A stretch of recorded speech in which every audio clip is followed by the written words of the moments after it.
My fiancé took money out of our shared wedding fund to buy a Tesla without consulting me, and now he's pissed that I'm pissed at him for not supporting his dream of owning his dream car. Posted by you/uneasy/throwaway. So, I, 22F, have been living with my fiancé, Mike, 23M, for 2 years now, which isn't that long, but it's long enough that our finances have become entangled. We've been engaged for a year and a half now and together for just over 4 years. I genuinely love him, and we've both done a lot of growing up over the course of our relationship. Fortunately, we have grown together, not apart. However, neither of us is without flaws.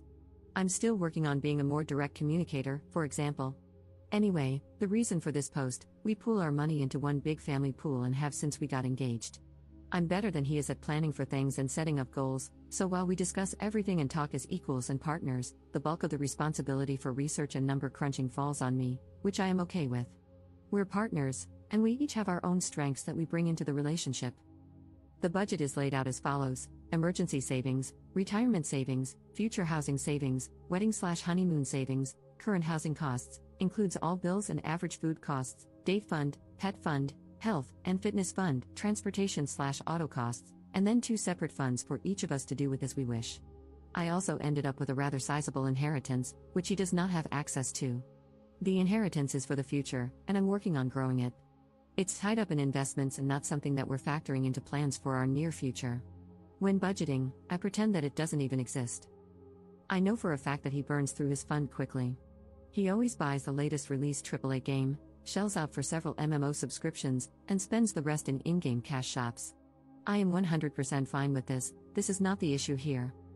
The issue is that $1,000 recently went missing from our wedding fund. We're not planning a big wedding, and the wedding will, when all is said and done, cost around $2,000 itself. I was hoping to have another $500 for the honeymoon. By the way, because I'd rather save for a nicer house, I agreed to no engagement ring and just basic $100 wedding bands. I'm the furthest thing from a bridezilla. That's a lot of money to just go missing, especially since we're both still students working somewhat crappy student jobs. I'm actually quite proud of myself for calmly and bluntly asking what happened to that $1,000, and he informed me that he had reserved a Tesla Model 3 for himself. He could tell that I wasn't thrilled about it, and he asked if I was upset. I said, yes, but I don't want to talk about it right now. He asked if I was going to do some research, and I said, yes, and went off into my study area. Things have been a bit weird since then. He's angry with me because he doesn't feel like I'm supporting him, and he says I must not want him to have nice things, like his dream car. Now, I've already secured my first job out of college. On just my salary alone, we would be able to afford the Model 3, but I have strong feelings against living at your means right out of college. I personally feel like you should live as if you're still in college, as far as budgeting goes, for the first few years in order to make big purchases like a house and set yourself up for future success. He had said that he agreed when we set up our goals together and discussed this, and I am hurt and upset that he didn't talk to me about this major purchase before going through with it. He still hasn't gotten any job offers that he's interested in. They didn't offer good enough packages. I think he feels like he needs to get a better offer than me because none of the offers were skimpy, they were on par with or slightly below mine. I feel like he's trying to spend money that we don't have, for himself, without even thinking about how it could impact everything else. That $1,000 could have been shifted from the wedding fund to the moving costs fund, for example. I strongly feel like it could have been better spent. We are both still driving our beaters, but when we relocate for my job, we can easily get rid of them thanks to the amazing public transport that will be available to us. We even talked out the plan for transportation months ago when my offer was still just tentative. Relevant comments. Commenter. Well, the car will not be coming out for a few years, so you'll have enough time to discuss your finances before then. He should have talked to you before reserving one, though. This is a decision that affects both of you. The financially smart decision would be to set a budget you both agree on and then cross-shop if you need a car. I think that coming out of college, a new car really isn't necessary, and there will be plenty of alternatives besides the Tesla hype. If he still insists on buying one, tell him to save up for it with his personal money alone. Ops response. The thing that really gets me is that, assuming my job offer pans out, we will be moving to NYC. I'm not sure where he thinks a Tesla is going to fit into that plan, the plan that he was very much on board with. This just feels like it's coming out of nowhere. Commenter. Then this guy is just a moron. Is this really what you want to deal with for the rest of your life? Ops response. He's never done anything like this before, which is what makes it so hurtful to me. We generally talk to each other about purchases over $500, even if they come from our individual allowances. It's what we've always done. This is just so out of the blue. I'm now wondering if this is just a warm-up for more things like this. I don't know. Commenter 2. First, I believe you can get the deposit back. Model 3 deposits are refundable until the car goes into production. Maybe he thought it was reasonable to put it down just to hold a place in line, then reevaluate later and get a refund if it didn't work out. But this doesn't justify how he went about it, taking the money out of the Together fund rather than his fund. He may be resentful that you want a wedding at all and feel like he's sacrificing his dream car for it. Or he might feel that he doesn't have enough control over the finances. But again, you need to talk about it to resolve this, calmly. You sound quite upset about this too, so please try to calm down and listen to his side, even if it does end up being as dumb as wanting a dream car right out of school. Op's response. I wanted to elope, but he wanted a wedding. So I said okay and planned a very frugal but still beautiful wedding for us, one that he didn't want to help with because he hates planning events. I'm upset because the person I thought was on the same page with me wasn't, and I do feel a bit betrayed, but I have listened to him. I sat there quietly the morning after when he laid out how much getting a Tesla, like all of his friends have, means to him. I still don't think it's a good enough reason to take our shared money without talking to me first, especially for a car that he will never let me use. His words, spoken while I was listening to him. Neither of us is more in control of the finances than the other, although I do more of the number crunching. When we pay bills, set goals, make purchases, etc., we talk everything through together. Commenter 3. So, he committed to a $35,000 purchase without consulting you, has no job lined up, so you might end up paying the entire $35,000, and you can't even drive it, even if you pay for it. Is this all correct? Don't walk, run.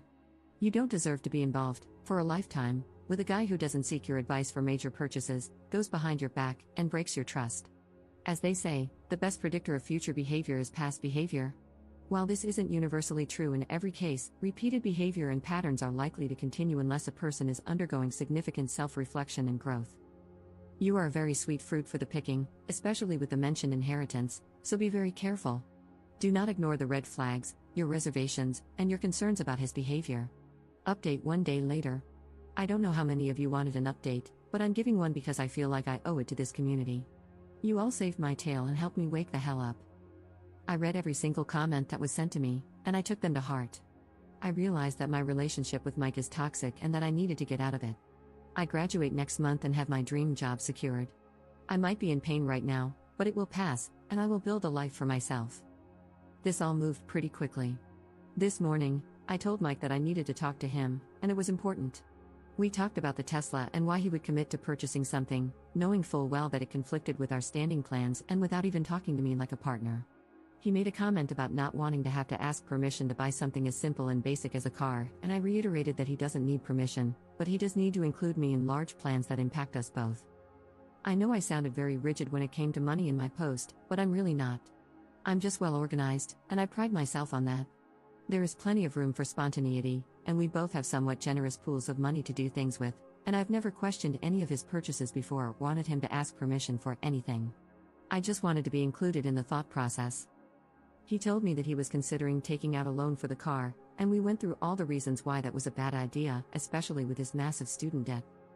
He lashed out at me because I'm apparently approaching this from an unreasonable position of privilege, that I don't have any student debt and don't understand how all debt can be good. I don't have debt because I got some great grants and scholarships, and the meager loans I did take out have already been paid off. My education wasn't handed to me, as he was implying. I became emotional during our talk, and I told him that I had to call the wedding off and that I would be moving out because this is an irreconcilable difference. I can't be with someone who doesn't share the same goals that I do, or at the very least, have respect for me as a person. He didn't seem to care and went back to his computer to play one of his games. That was several hours ago, and I've been busy sorting things out. We rent from his dad, and I was never on the lease, so I don't have a landlord to work anything out with since it was all under the table anyway. I still alerted his dad that I'm moving out, and he surprisingly wished me well and told me that he knows I'll be a success someday and he's just glad that he'll be able to say he knew me when. That hit me so hard. I'm finding that I'm more upset about losing his family than I am about losing him, at least right now. My parents are both gone, and his family stepped up majorly and made me feel like I still had a family. Anyway, untangling assets has been very easy since we maintained separate accounts. I just deposited money into his for his spending account, and we're only legitimately joined on the wedding account. I'll get that closed down this week. I'm writing off the $1,000 as a loss and will let him deal with the Tesla mess on his own. Who knows, maybe he will sort everything out, but I didn't want to go along for that ride. I'm writing this from my best friend's place. She's insisting that I stay here with her until I have to leave, and I am so thankful for that. I had never told her everything that was going on with us, and she was horrified that he'd done any of what he did, really. She offered to round up her brothers and cousins and go give him a talking to, which made me laugh. She's sweet, and she's helping me cope with my feelings about everything that happened. I'm feeling sad and down, but I'm also already feeling relieved. Most of my things are already out of the apartment and in my friend's garage. I'll be getting a storage unit this week as well, but she's telling me there's no rush. Gah, sorry for all the rambling. Anyway, thank you all for helping me see the things I didn't want to see, or couldn't see, because everything had just been so normalized. I'm now apartment hunting, so I won't even be restricted in terms of what kind of place I'm looking for, so that's another bright point. I'm a weird mixture of sad, angry, relieved, and excited right now. Thanks, Reddit. Relevant comments. Commenter. Do you care that he didn't care at all that you left? Ops response. I do, but I think I'm still a bit in shock over everything, to be honest. I needed to get out ASAP once everything really hit me. Holy crap, that was toxic. However, I don't think the reality of the breakup itself has hit me yet. I'm glad I have a few months to process, grieve, and move on before needing to move to New York and start that job. Commenter 2. Good for you, girl, so proud of you. You're certainly an inspiration to this girl who doesn't know how to get out of a crappy relationship. Ops response. Honestly, having a bunch of random people who don't know me scream at me like, "What the hell are you freaking doing? Are you a moron?" helped a lot.